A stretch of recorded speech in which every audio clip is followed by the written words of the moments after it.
Hello বন্ধুরা, welcome back to my channel.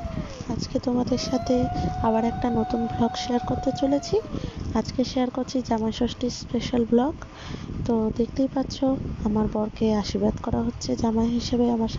আমার মা আশীর্বাদ করছে। আর সাথে কি কি রান্না করা হয়েছিল সেই দিন, সেগুলোও তোমাদের সাথে শেয়ার করছি।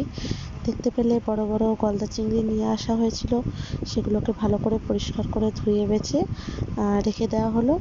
আর সাথে সকালবেলা টিফিনে ছোলার ডাল রান্না করা হয়েছিল লুচি দিয়ে খাওয়ার জন্য, সেটাও রান্না করে ফেলেছিলাম। আর রান্না করা হয়েছিল চিংড়ি মাছের মালাইকারি, আর সাথে লুচি ছোলা ডাল তো হয়েছেই। আর দেখতে পাচ্ছ এদিকে আশীর্বাদ পর্ব চলছে। প্রথমে আমার মা আশীর্বাদ করেছিল জামাইকে, মানে আমার বরকে। আর সাথে বসেছিল আমার বাবা এবং আমার মেসো।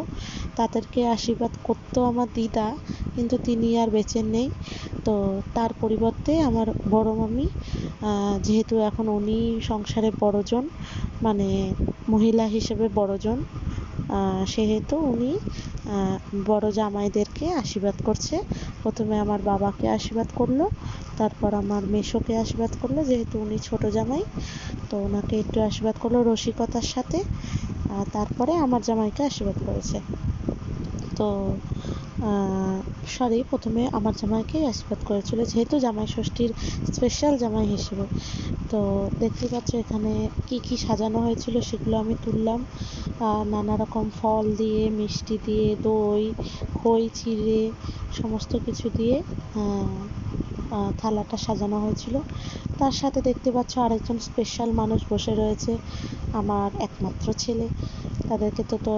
তাকে তো তোমরা চেনোই। তো সেও জামাই হিসেবে বসে পড়েছে তার বাবা দাদুর সাথে। তো সে তো কিছুই খায় না, শুধু দেখলো আর ফটো তুললো, পোজ দিল, চলে গেল। তো যাই হোক, এখন খাওয়া দাওয়ার পর্ব শুরু হবে।